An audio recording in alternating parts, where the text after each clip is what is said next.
Então tá bom. Vou fechar aqui a câmera, mas já já você me chama, então. Não, a gente já tá ao vivo? Ah, a gente já tá ao vivo?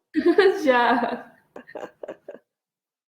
Ah, eu achei que a gente não tava ao vivo ainda. Não, desculpa, a gente já tá transmitindo para os nossos Ah, então participantes tá agora. bom. Não, achei que só tava a gente. Não, não. Podemos começar então?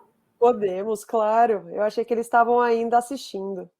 Não, acabou de encerrar. Ah, Obrigada. então tá ótimo. Ok, vou trazer as perguntas para a senhora, então. A nossa primeira pergunta foi da Thalita, que gostaria de saber quais as principais aplicações e tipos teciduais envolvidos nos projetos de sua rotina com o uso de esferoides e hidrogéis. E obrigada pela excelente palestra, muito didática. Então, oficialmente, boa tarde a todos que estão aqui nos acompanhando.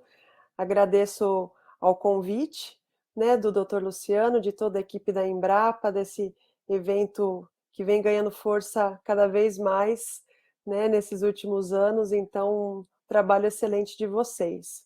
Bom, a gente tem trabalhado aqui no laboratório com células-tronco da polpa dentária humana, né? Então, nós temos uma parceria aqui com o Hospital Universitário e já há alguns anos a gente vem coletando essas células. Então, nosso principal foco é regeneração de ossos craniofaciais, né? Então, a gente tem esse objetivo de desenvolver esses enxertos ósseos que sejam altamente regenerativos, justamente para perdas ósseas extensas que ocorrem por conta de traumas, muitas das vezes, né?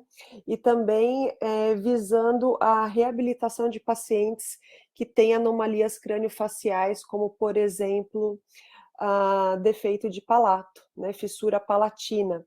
Então, existem muitos casos, né, de crianças que nascem sem o chamado céu da boca, né, o palato, e isso é um problema muito sério e é uma das principais anomalias craniofaciais que acontecem no Brasil e no mundo, né? Então, nós temos aqui na USP, ao hospital em Bauru, que é o Centrinho, ele é conhecido mundialmente pelo tratamento dessas anomalias craniofaciais. Então, todos os anos, o hospital recebe muitos pacientes, né? Então, o tratamento ele começa logo após o nascimento.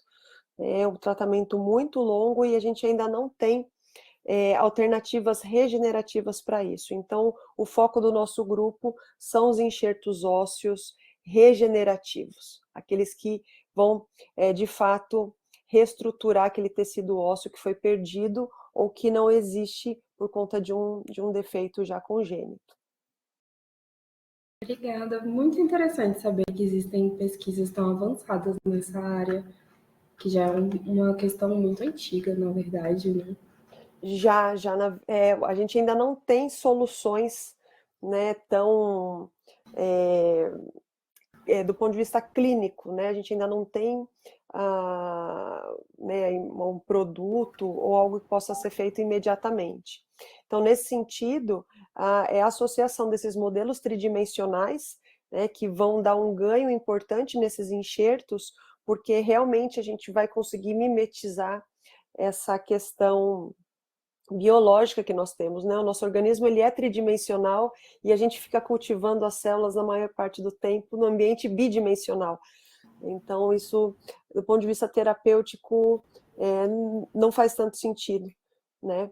Então, agora com bioimpressão 3D, nós temos abordagens que podem ser personalizadas, então isso também é muito importante, porque cada paciente vai ter um tipo de defeito, né, ou vai ter algum tipo de trauma num osso específico, então a gente consegue trabalhar com a impressão 3D também na questão da morfologia desse osso, como é que a gente vai recuperar essa fratura.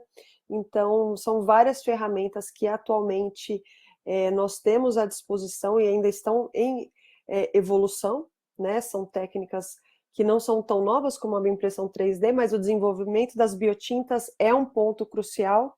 Então, a gente precisa ter uma biotinta que reproduza aquela matriz extracelular, que reproduza o microambiente, e no caso do osso, a gente precisa ter uma matriz com função biomecânica importante.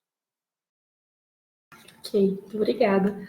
Nossa próxima pergunta é do Ícaro, e ele pergunta da seguinte forma: você acredita que o maior gargalo para o acesso dessa tecnologia pela população no futuro próximo seja a questão financeira? Se sim, como você vê o papel do SUS em contornar esse problema? Obrigada. Olha, essa pergunta ela é muito importante porque tudo que a gente faz aqui na universidade, o nosso foco é que haja uma ampla distribuição para a sociedade, né? Isso significa que, primeiro, a gente tem que transpor essa barreira financeira, porque quando nós temos uma abordagem ou um produto ainda em nível acadêmico, certamente ele custa caro. Né? Então, depois que a gente sabe que ele funciona, a gente de alguma maneira precisa diminuir esse custo, né? Então, que ele seja factível do ponto de vista econômico, e depois que ele possa ser distribuído, por exemplo, via SUS. Né? Então, a gente sabe que existem diversas etapas para que a gente chegue até isso, então é muito importante para quem vai desenvolver novos produtos, e esses produtos vão chegar até o SUS, a gente segue várias recomendações da Anvisa. Né? Então, existem muitos protocolos que no nosso laboratório a gente já se preocupa bastante com isso, então a gente economiza tempo no desenvolvimento se a gente já estiver pautado nas recomendações da Anvisa, por exemplo. A gente consegue chegar mais rápido nesse objetivo, que é fazer a transição desse material ou dessa terapia da academia, que ela possa ter um teste clínico e depois disso um produto ou uma terapia que possa ser disponibilizada via SUS. Mas isso é um grande objetivo, né? É um gargalo do ponto de vista de tempo, né, e precisa ter conhecimento, então é importante que se leiam as recomendações da Anvisa, que elas têm sido atualizadas, né, muito recentemente, né, com esses produtos de terapia avançada. A Anvisa ela está alinhada com as agências internacionais, então isso é muito importante para o Brasil, que a gente se torne competitivo nessa área. Então, conheçam as recomendações da Anvisa antes de começar o projeto. Isso é uma dica super, super boa que economiza tempo, economiza dinheiro e a gente pode chegar nesse objetivo com mais respaldo, né, já amparado por todas as recomendações da Anvisa e que possa ser disponibilizado para toda a população. Ok, obrigada. Nossa próxima pergunta é do Luan, e é justamente muito relacionado com o que acabou de ser dito. Eu gostaria de saber mais um pouco sobre esses cursos de biofabricação de esferoides, organoides, organ-on-a-chip, e ele gostaria de saber em relação desde os equipamentos até os cursos de materiais, solventes, reagentes. Olha, a gente tem o curso, né, de pós-graduação aqui oferecido pelo nosso programa de pós-graduação Interunidades em Biotecnologia, aqui na USP de São Paulo, e provavelmente a gente deva abrir essa turma do próximo curso no segundo semestre. Então, claro, os alunos estão matriculados, né, no curso de biotecnologia, no curso de biologia de sistemas e nos outros aqui do ICB, e outros programas da USP podem se matricular, e nós abrimos algumas vagas para alunos especiais, né? Então, quem for fora, aluno de pós-graduação que não seja da USP, das outras universidades de São Paulo ou fora do estado de São Paulo, mas o curso é presencial, né? Vai ser um curso teórico-prático. Não existem muitos cursos no Brasil ainda, então isso é uma limitação, a gente precisa ampliar, né, essa popularização do cultivo 3D, não só dos esferoides, como dos organoides. E a gente também precisa entender a relação do custo. Cultura de célula, por si só, não é barato.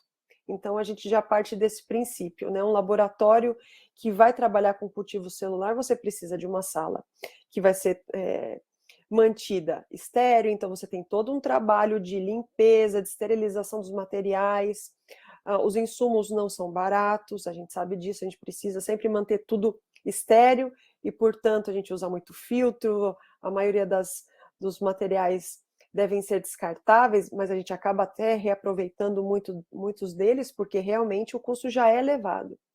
Quando a gente parte para o cultivo 3D, não é tão mais caro, né? As placas são especiais, mas elas não custam muito mais caras, essas comerciais de fundo U, por exemplo, para crescimento em suspensão, ou outras que são de fundo chato, mas elas têm baixa adesão, para que fique, né, o esferoide ou organoide ali flutuando ali no meio de cultura. Então, não é muito mais caro. É claro que sempre o investimento do laboratório para fazer uma transição de protocolos, você precisa investir tempo. Tudo que você faz em 2D, em monocamada, não necessariamente vai dar certo no esferoide. Né? Então, quando nós fizemos essa transição aqui no laboratório, e muitos protocolos a gente ainda precisa padronizar de novo, porque funciona na monocamada, é tudo maravilhoso, quando a gente faz o esferoide, é outro mundo. Então, precisa de um investimento importante na padronização de protocolos, por mais simples que seja, você vai fazer de viabilidade celular, né, um ensaio de MTT, não é a mesma coisa monocamada esferoide. Então, você precisa conhecer bem as suas células, o seu esferoide, o tamanho do esferoide vai interferir nesse resultado, né, se o protocolo vai funcionar ou não, porque você tem que permitir que os reagentes entrem também no esferoide, e a disponibilidade numa monocamada é muito diferente. Então, o principal investimento é em padronização, e é claro que tem um custo de equipamento, mas é um custo normal de qualquer laboratório de cultivo celular. Ok, professora, muito obrigada. Acho que infelizmente nós não vamos ter mais tempo para responder as perguntas, mas nós vamos recolher as perguntas que não foram respondidas e encaminhá-las para a doutora Paiva. Muito obrigada, professora. Foi uma palestra maravilhosa, de muito sucesso. E nós agradecemos muito a sua disponibilidade por estar aqui respondendo essas perguntas com a gente. Então, muito obrigada. Eu que agradeço a todos, e vocês têm o meu e-mail, fiquem à disposição também para entrar em contato posteriormente. Muito obrigada e bom congresso.